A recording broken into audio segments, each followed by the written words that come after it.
Our next speaker is Thomas Razi. Thomas's presentation is under the title Germany, the sick man of Europe, why the German model cannot and should not be a template for other countries. Thomas is a writer, activist and award-winning filmmaker. He has also translated into Italian the works of authors such as Christopher Hitchens, George Soros and Robert Wright. His book, The Battle for Europe, How an Elite Hijacked the Continent and How We Can Take It Back, is published by Pluto Press. And his website is battleforeurope.net. Basically, as I'm sure you all know, in 1999 The Economist famously wrote off Germany as the sick man of the euro, writing that the biggest economy in the euro area, Germany's, is in a bad way, and its ills are a main cause of the euro's own weakness. Now, we know that a lot has changed since then. Today, Germany is considered by most to be an economic superstar, Europe's powerhouse, the locomotive of Europe. There are many terms that are used to describe Germany, but there's a general agreement that Germany is one of the few countries in the euro to have made it, unlike most other member states. Now, what I argue in this paper is that this is quite a dangerous misconception, and I agree with Matt O'Brien, who recently wrote in the Washington Post that it may not seem like it, but Germany is still the sick man of Europe. It's just that everybody else is terminally ill now. And moreover, I also will argue that this is largely due to Germany's economic model, to the effects that this model in the long term have had on the German economy and on the rest of Europe, and also on the fact that this model is now in the process, and this is the most dangerous part, of being exported to the rest of the Eurozone as well. Now, let's start by looking at some of the most recent data for Germany, just to get an idea of how the economy is going. Now, according to the latest data, which refers to August, the country's exports have suffered a very dramatic fall, falling by about 5.8%. That's the largest fall since 2009. There's a very similar reading on industrial production. So monthly industrial production growth also fell off a cliff in August. Again, it was the largest decline since 2009, basically putting production levels in Germany at the levels of more or less 2006. Now, unsurprisingly, manufacturing orders have also gone down very, very sharply in recent months. Again, in August, the country recorded the largest drop in manufacturing orders since 2009, since the beginning of the global recession. Now, the inflation rate in Germany is also very, very low, at about 0.8%, higher than in other countries, but still well below the ECB's target, which is of below but close to 2%. Of course, this has resulted in anemic growth, even in Germany over the course of the past few years. We can see that growth has been relatively low, even in Germany, since 2012, and has pretty much been stagnating since the beginning of 2014, as you can see in this chart. And Germany actually only avoided a technical recession by a tiny margin in the last quarter by growing by 0.1%. So the economy, as of now, is officially in stagnation. I think we can agree that the German economy is in trouble at the moment. Now the question is this a temporary glitch in an otherwise successful career for the German economy, or is this an inevitable outcome of the model that Germany has been pursuing, at least in the past decade? I argue that this is indeed the case. Now, what I find surprising is the response of the mainstream financial press to the slowdown of Germany, which has been to react in shock and dismay to this news. Most of them fail to understand how it is possible that even Germany now is starting to suffer. As long as the rest of Europe was doing very badly, that seemed more or less understandable, but they seem to fail to understand how that could be possible for Germany as well. This is curious, since this outcome was, in my opinion, entirely predictable to anyone who had a sort of correct understanding of the dynamics of the euro crisis, as well as sort of a basic knowledge of economics. And to understand this, we have to take a step back in time and go back to the creation of the euro. Now, as you can see in this chart, it's a well-known fact that following the introduction of the euro, the intra-euro balance of payments, which had been more or less balanced since the 1980s, started to drastically diverge. So the continent became increasingly divided in creditor and debtor countries. In this chart, you can see the current account balance of Germany on the top and of the so-called PIGS, the periphery countries, which include Portugal, Ireland, Italy, Greece, and Spain. As you can see, after the introduction of the euro, Germany, which actually had a current account deficit before the introduction of the euro, started to develop a massive current account surplus and trade surplus, while the periphery countries started to develop equally large deficits. Now, Ireland is the only exception here. Now, of course, it's not a coincidence that one line is almost the exact mirror of the other, because a large proportion of Germany's trade surplus after the introduction of the euro was accounted for by trade with the countries of the periphery. So, of course, if one country has a surplus vis-à-vis another country or a set of other countries, that country will necessarily have a deficit vis-à-vis the surplus country. This is just simple accounting. Now, the question is, who is to blame for these imbalances?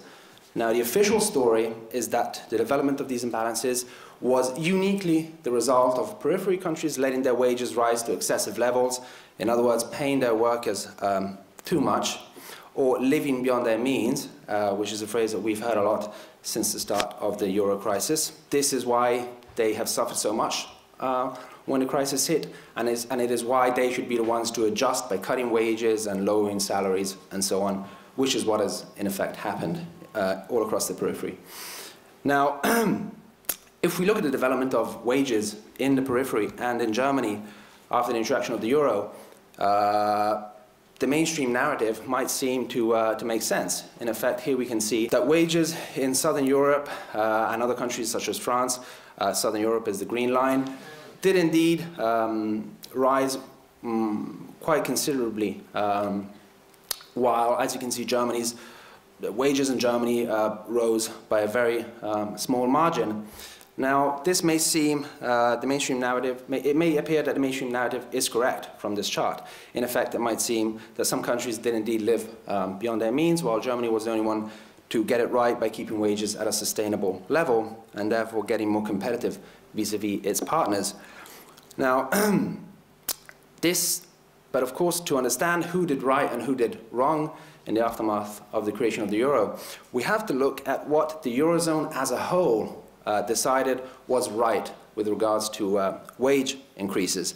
And now it's an accepted fact that within a currency union, where countries cannot resort to currency devaluation to boost their exports and get more competitive, the only way to avoid the creation of large imbalances is for wages in countries to more or less converge according to what was the commonly agreed inflation target. Now, as we know, the inflation target for the Eurozone is 2% or just below 2%. Now, with this in mind, what happened after the year 2000 I think takes on a different light, because what we see in this chart is that the countries of Southern Europe and the Eurozone as a whole actually increased more or less in line with the commonly agreed target of 2%. Yes, the periphery countries did indeed overshoot that target by a small bit, as you can see in this chart, but Germany undershot that target by a much larger degree.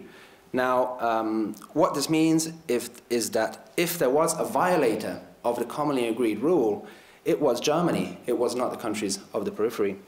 Now, as Simon Wren-Lewis, who's a professor of economics at the University of Oxford, recently wrote, between 2000 and 2007, German wages increased by less than 10% compared to over 20% in the Eurozone as a whole. This difference was not primarily caused by excessive growth in wages in the periphery countries. It was caused by excessively low wage growth in Germany. Germany was the outlier. This amounted, in effect, to a beggar-my-neighbor policy with respect to the rest of the Eurozone. This was largely a result of the much debated Hartz-IV reforms, which Schroeder introduced between 2003 and 2005 in Germany. Now, these reforms are often credited for bringing unemployment down in Germany and for boosting German productivity. Now, this is a very partial reading of the effects of those reforms. First of all, because it is true that the Hartz-IV reforms did deliver very low unemployment, but we are talking of precarious, low-paid, low-skilled jobs, so very, very bad jobs. And it did not boost productivity. The productivity growth rate in Germany between 2000 and 2008 was actually lower than Greece's. Not the productivity rate, the productivity growth rate. So productivity did not grow as a result of these reforms. What these reforms achieved was mainly to freeze German wages and to compress very dramatically internal demand in Germany. In this chart, you see the development of internal demand in Germany, France, and the periphery countries. As you can see, internal demand in Germany has been much lower than that of other countries after the introduction of the euro. Now, basically, what this means is that one of the main achievements of this reform was to compress wages. As Klaus Dore, who's a professor at the Friedrich Schiller University, who did a very in-depth study of the reforms, has written, as a result in part of deliberate policy strategy, but also partly due to productive failure, Germany's economic and political elites have clearly managed to bring about the creative destruction of the institutions of erstwhile social capitalism. The price for this is being paid primarily by the victims of the reforms, namely precarious workers, the socially excluded, and the jobless. Behind the facade of the supposed job miracle lurks a transition to a society of full but precarious employment. So I think this is a crucial point to understand, that the German export miracle was largely achieved thanks to wage compression, not increased productivity or efficiency, as is often heard. It was mainly a question of wages. Now, of course, there is another point, and that is that Germany was able to acquire such a massive surplus precisely because other countries were not following the same policy. Now, this is a rather obvious fact. I mean, especially in a currency union which enjoys a high level of internal trade. If some countries enjoy high surpluses, other countries will necessarily have equally high deficits. Now, we could say that surpluses and deficits in a currency union are two sides of the same coin. So it really does not make much sense to point the finger uniquely at deficit countries.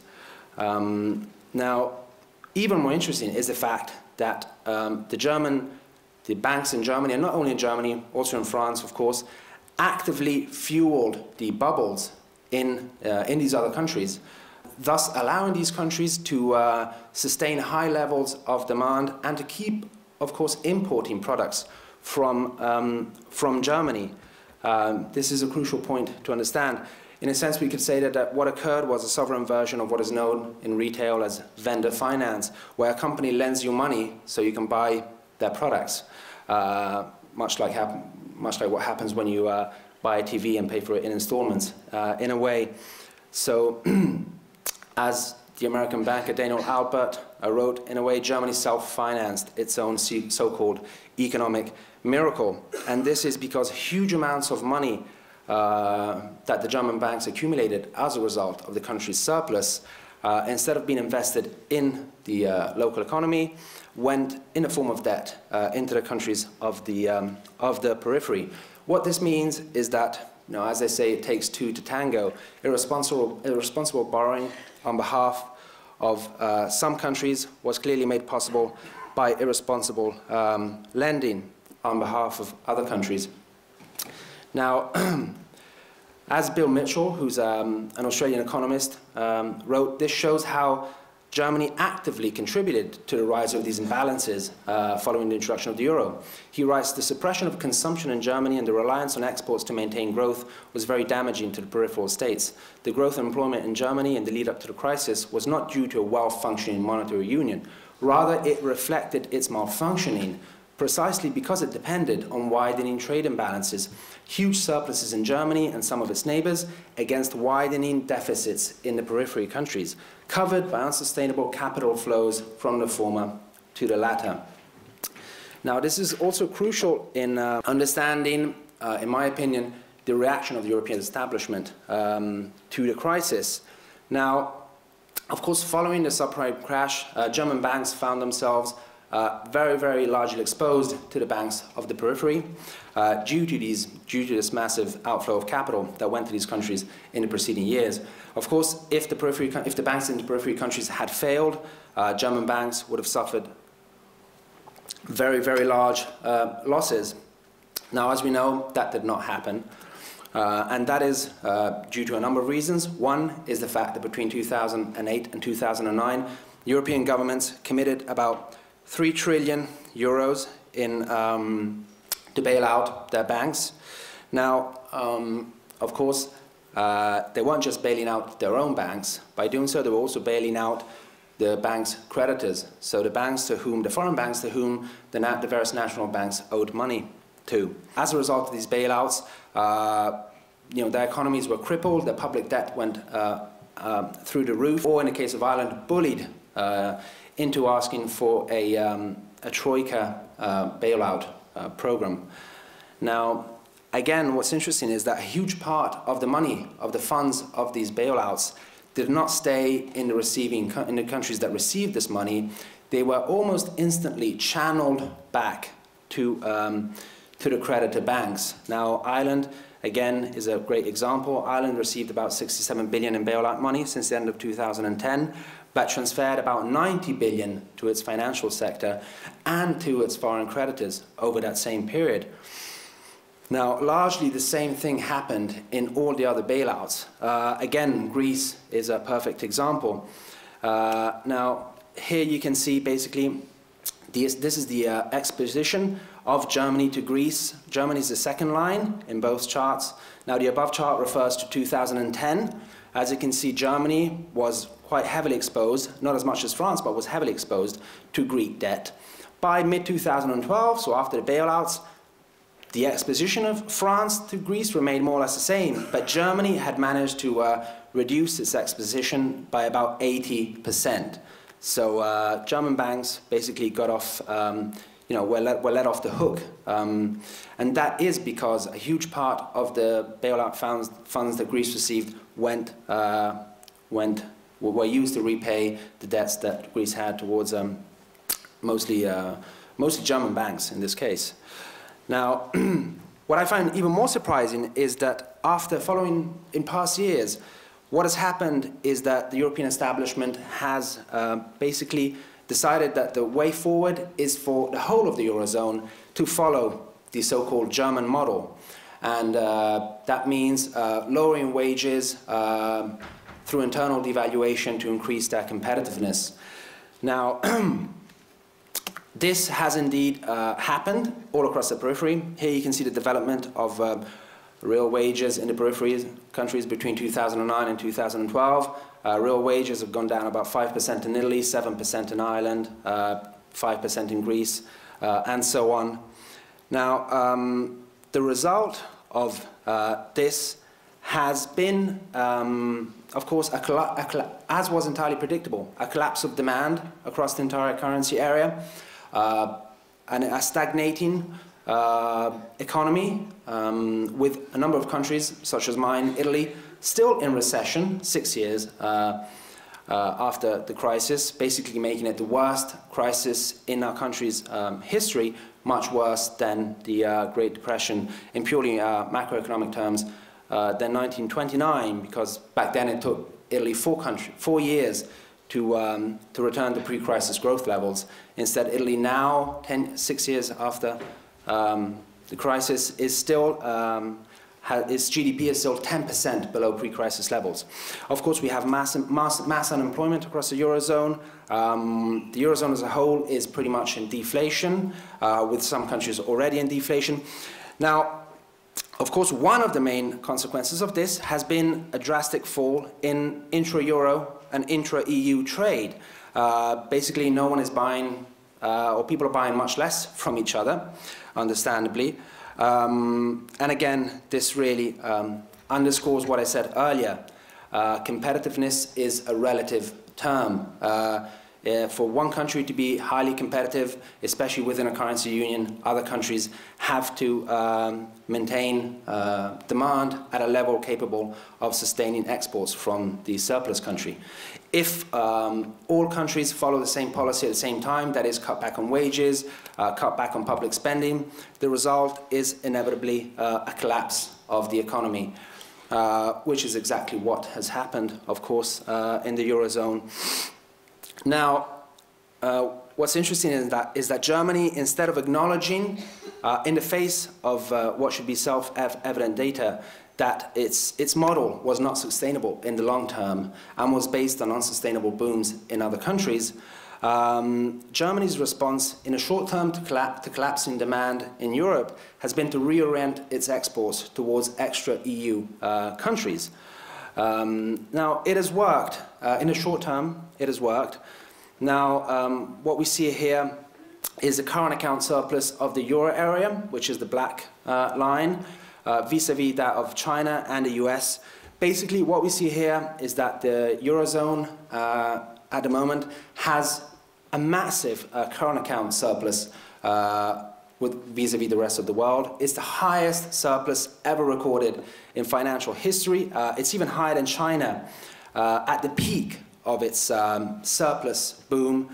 Now, what this means basically is that what Germany has managed to achieve by shifting exports towards extra EU countries is that the intra-EU imbalances, intra-Eurozone imbalances have in effect decreased because periphery countries have reduced their deficits quite substantially, but that is simply because of reduced imports, mainly not increased exports. But this has come at the cost of creating an even more dangerous global imbalance through these huge current account surpluses that the Eurozone now has. This has, of course, angered quite a number of countries, as a US Treasury Department report from, I think, last year or 2 years ago reads, Euro area deficit countries have sharply reduced their current account deficits, but Euro area surplus countries have not reduced their current account surpluses. Europe's overall adjustment is essentially premised on demand emanating from outside of Europe, rather than addressing the shortfalls in demand that exist within Europe. Germany's anemic pace of domestic demand growth and dependence on exports have hampered rebalancing at a time when many other Euro area countries have been under severe pressure to curb demand and compress imports in order to promote adjustment. The conclusion of the US Treasury Department is that the net result has been a deflationary bias for the euro area as well as for the world economy. So at the moment, the Eurozone is acting as a serious drag on the whole global economy. One thing is if Germany compresses demand, therefore acting as a drag on Europe.